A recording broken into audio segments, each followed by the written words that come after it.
Assalamualaikum warahmatullahi wabarakatuh. Kita lanjut menjawab beberapa pertanyaan dan mudah-mudahan malam ini saya bisa selesaikan semua menjawab pertanyaan daripada sahabat kita dan kita lihat seperti apa pertanyaannya. Oke, intro dulu.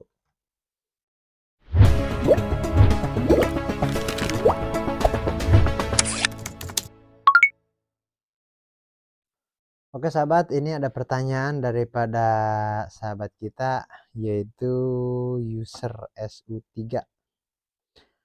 Assalamualaikum Kang, mau tanya, ikan GWS yang saya pelihara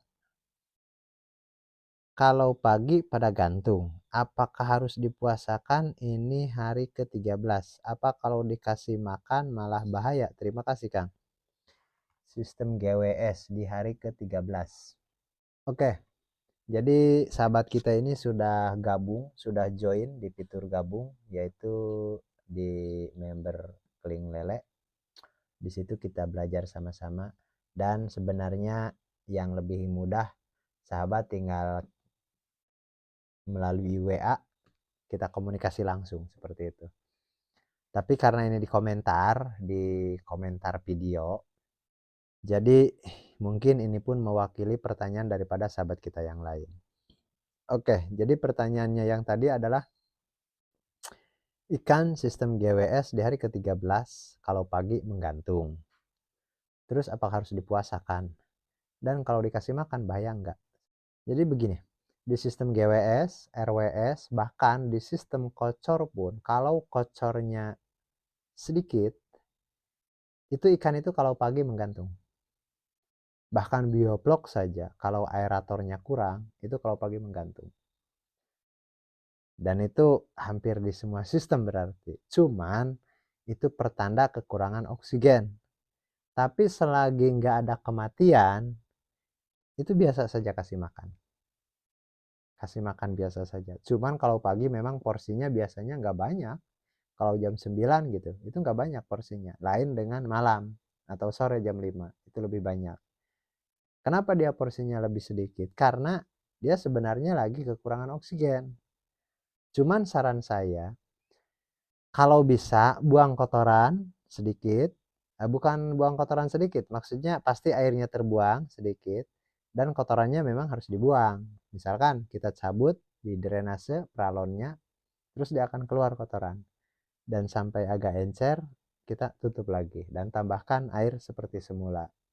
Cuman kalau pas buang kotoran itu jangan kasih makan. Misalkan pagi nih jam 9, jam 8, jam berapa aja. Dan kalau bisa pagi aktivitasnya yang dilakukan seperti itu. Kita cabut, buang kotoran, dan kembalikan air seperti semula. Dan jangan kasih makan jam itu. Nanti kita kasih makan sore seperti itu. Dan itu aman, itu masih tetap bisa dikasih makan. Tapi kita harus melakukan upaya untuk supaya tidak terlalu jadi pengap kalau bahasa kita, karena ikan itu kekurangan oksigen seperti itu. Oke, kita ke pertanyaan berikutnya. Ini dari Mas Didi Junaidi. Sekilas info Kang mengenai kondisi terkini tebar bibit 10.000 ekor dengan ukuran 46, awal tebar 1-2 minggu, kematian lumayan banyak, pernah 1 hari 112.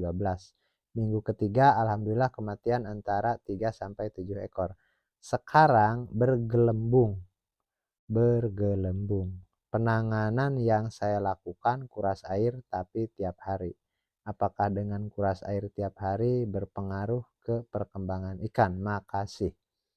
Bergelembung, saya sebenarnya kurang paham ini bergelembung. Bergelembung itu dalam artian apakah airnya yang bergelembung atau mungkin airnya, mungkin karena kalau ikan bukan bergelembung, mungkin kembung. Ini bahasanya bergelembung, mungkin airnya. Tapi kalau sistem RWS, GWS itu agak jarang sih. Cuman kalau sistem bioplok banyak, dan itu memang ada sebabnya. Terus kalau misalkan pertanyaannya diganti air tiap hari aman atau enggak? Aman. Yang penting itu nggak banyak. Maksudnya begini, maksimal paling banyak 20% kalau bisa. Maksimal paling banyak 20%. Bagus-bagusnya 10%, 10%, 10%. Maksudnya begini, kita buang kotoran, terus airnya sampai turun 10%, tutup lagi, tambahkan air yang baru. Dan dilakukan tiap hari. Nah, itu bagus. Itu seperti itu bagus, tapi jangan terlalu banyak, jangan sampai 50%. Karena kalau terlalu banyak, secara otomatis bakterinya pun bakteri yang positif itu akan hanyut juga, seperti itu. Dan itu bisa. Ini oke, kita lanjut ke pertanyaan berikutnya. Ini kayaknya dari Bang Taufik.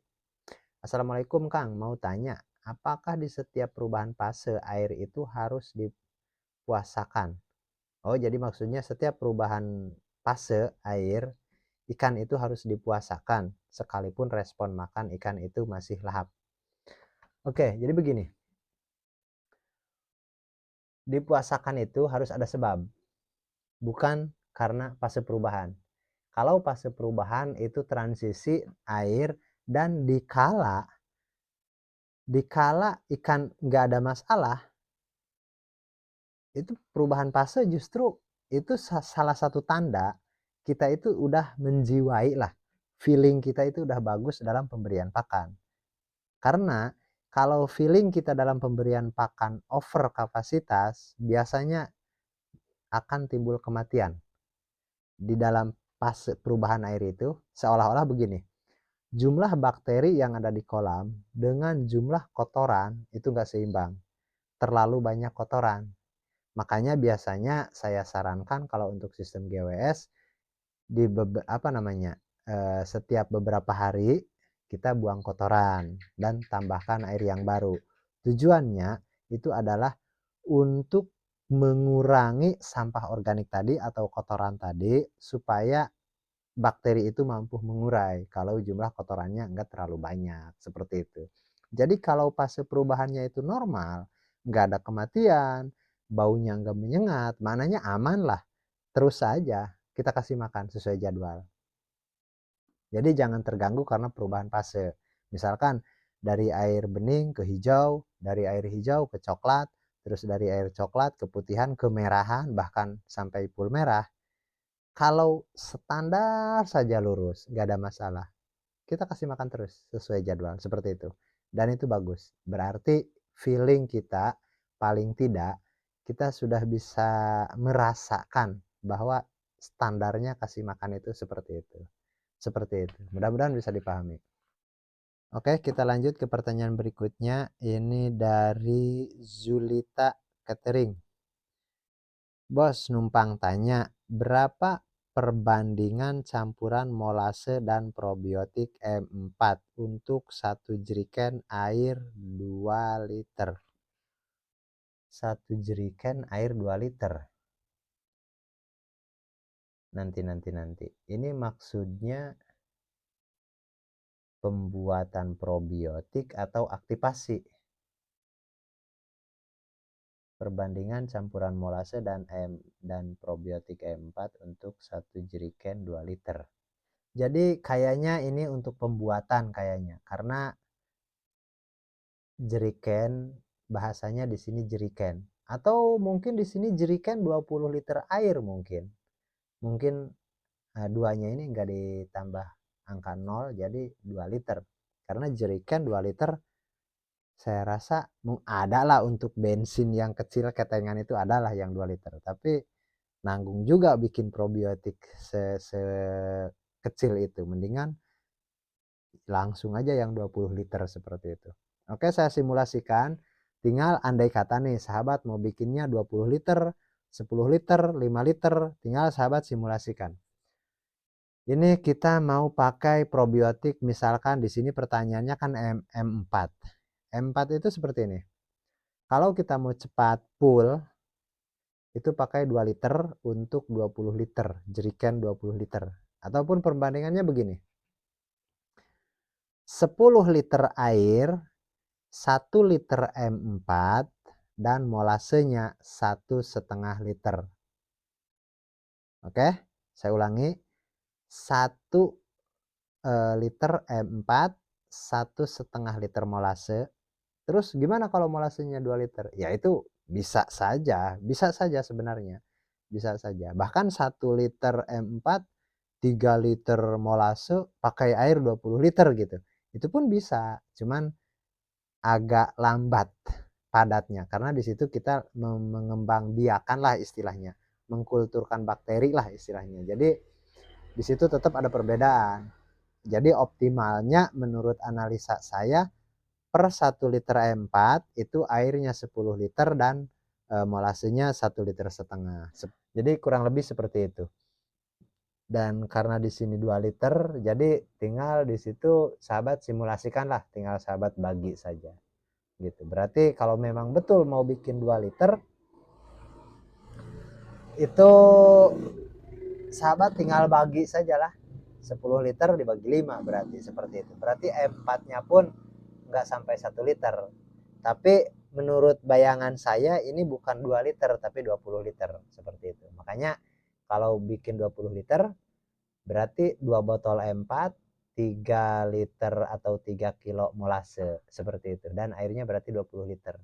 Dan kalau saya biasanya airnya bukan 20 liter sih, karena 20 liter itu untuk keseluruhan, untuk molase, untuk M4 dan sisanya air, dan keseluruhannya itu isinya 20 liter, seperti itu sih. Tapi andai kata misalkan kita pakai jeriken yang 30 liter, kita bikin airnya 20 liter, M4-nya 2 botol, molasenya 3 kilo, itu pun masih oke, itu pun gak masalah. Kurang sedikit, lebih sedikit, itu gak masalah, seperti itu. Oke, ini pertanyaan berikutnya yaitu dari El Mohtar Media. Kang, sekarang di daerah saya baru hujan tiap hari. Lele rasanya udah 3 minggu dari sortir belum besar juga. Terakhir sortir ukuran remaja biasanya 2 minggu udah ke konsumsi 2 awal. Cara atasinya bagaimana ya? Padahal ngasih pakan 3 kali sehari. Atau mungkin seperti ini. Pertama, di sini kan menunjukkan biasanya, berarti sahabat sudah biasalah, sudah bukan yang pertama kali maksudnya, sudah yang ke beberapa kali dan biasanya 2 minggu pindah. Itu berarti kalau pertanyaannya pakan yang proteinnya rendah, itu nggak mungkin. Karena apa? Kan biasanya sahabat 2 minggu, berarti menggunakan masih pakan yang sama, nggak ada perubahan. Kecuali kalau ada perubahan, pergantian pakan, merek pakan seperti itu. Yang tadinya 31% jadi 28 seperti itu. Itu memang pasti ada efeknya. Itu yang pertama. Yang kedua kalau bukan karena pakan, ini ada kemungkinan nih. Ada kemungkinan sahabat menggunakan grading jedanya terlalu dekat dengan grading awal, misalkan 10 hari seperti itu, ataupun 2 minggu pun kalau saya rasa 2 minggu itu pun baru membentuk sebenarnya air itu, seperti itu. Jadi tapi oke, nggak apa-apa karena setiap orang mempunyai cara yang beda, mempunyai pola pikir yang beda juga. Meskipun saya sendiri nggak melakukan grading, tapi oke karena saya pun mengalami sering grading itu, saya pun sama mengalami juga. Begini, yang pertama kalau dikatakan karena suhu itu udah pasti. Karena di tempat saya pun baru-baru ini memang hujan, bahkan pernah di suatu masa itu sampai 3 hari 3 malam. Ya besar enggak, tapi gerimis terus sampai malam, sampai pagi, sampai 3 hari. Bahkan untuk sinyal pun masa itu sampai ke malam minggu pernah pas saya live, selagi live itu berapa kali nge-lag gitu sinyal, seperti itu. Jadi sudah mati lampu lagi, bahkan pernah mati lampu sampai 1 hari, 1 malam, seperti itu. Jadi kesimpulannya, itu bisa disebabkan karena pH drop dan karena curah hujan terlalu banyak, terus air itu muda. Mananya air muda itu begini. pertumbuhan ikan akan sedikit terganggu, akan sedikit lambat apabila air itu misalkan udah pekat, terlalu banyak diganti air baru, atau terkena curah hujan yang begitu lebat, akhirnya air itu sampai misalkan 50-50 antara air baru dengan air yang lama 50% seperti itu. 50-50. Dan itu bisa menyebabkan keterlambatan juga.